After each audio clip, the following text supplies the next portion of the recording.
culture, and I'm gonna just go in a little bit about this.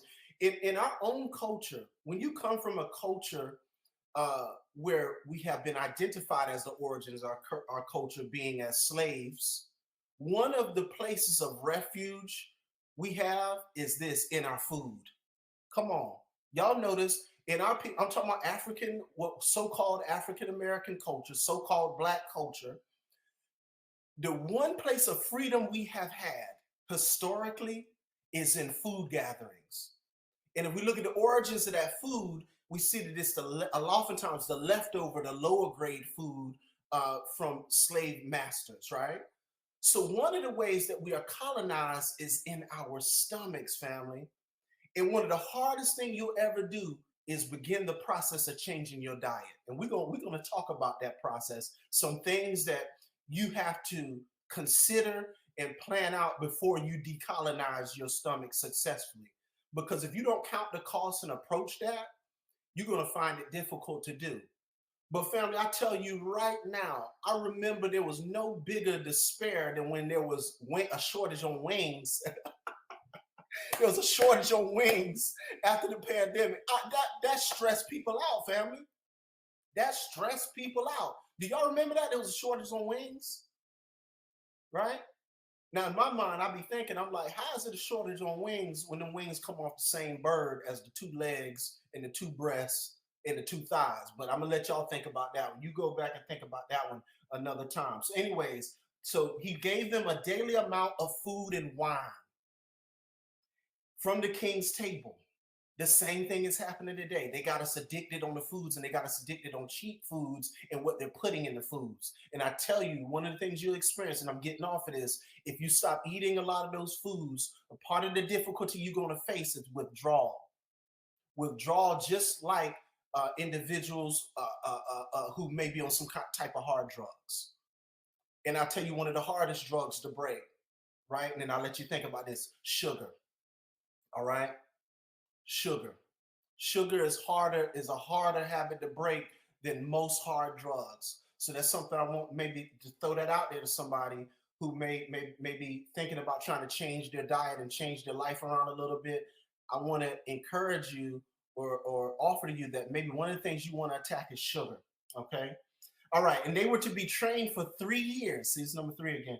And after that, they were to enter the king's service. So you've got education, you've got diet, right? And then you've got language.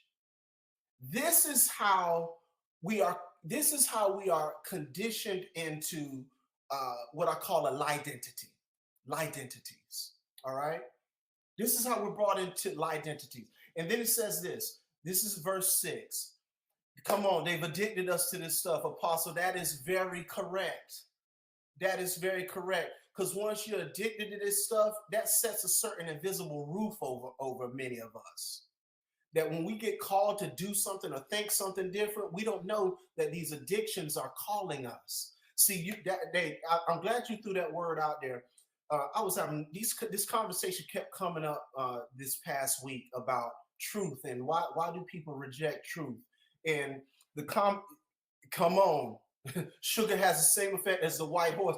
I was about to say that they don't know that the chemical compound in sugar is very close to some of those other hard drugs, right? And we don't know this, and they don't want us to talk about this. And so I was having a conversation, and Lord, I got to get out of here. I was having a conversation about why is it that when you present truth to people, they reject it. And in this conversation, what we came with, I think my wife and I was having this conversation, then another man of God, I was having it. But what we came to is this, that when you have people addicted, they only care about the next high. And truth does not have a real place in our lives. So I want to tell this to people too, family. Yes, share the truth, family, but don't try to beat people over the head with truth. Because people actually have to be drawn to the king by his spirit. You cannot open someone's eyes who does not want their eyes to be open.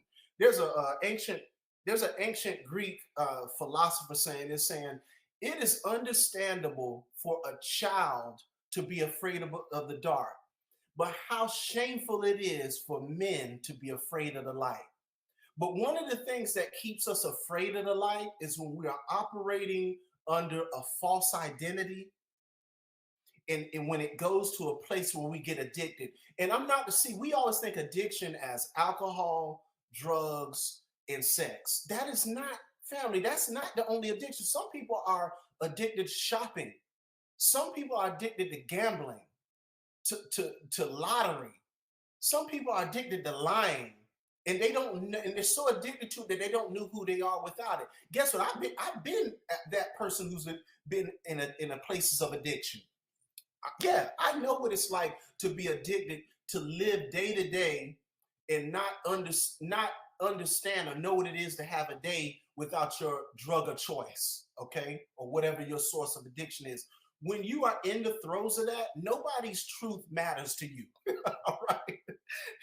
That's why we need to be sensitive to the spirit. You cannot make, you can try to wake someone up, but if they want to stay, woo, come on, Apostle. That's the real one. I call it I call it DI, digital infections, and algorithmic asthma. Social media is the new addiction. In 15 years, you are going to have children taking their 60-year-old parents to social media rehab for digital infections, overstimulation of their nervous system to the imagery. Apostle, I definitely agree with that. I've had a talk with my friend. They're going to identify it with some type of term that speaks to it being a digital infection. I believe right now so many people are suffering from algorithmic asthma. And just off of that, you done got me on a different track, Apostle, with that. Family, beware of your children on social media. Not only your sons, but your daughters, because it impacts their self-esteem, because they're unconsciously and consciously comparing themselves to imagery. And I'm speaking to you all with daughters right now. What happens is, without them knowing, they're consciously comparing themselves to imagery with unrealistic standards of women. All right. This is why we got to get back to God for identity.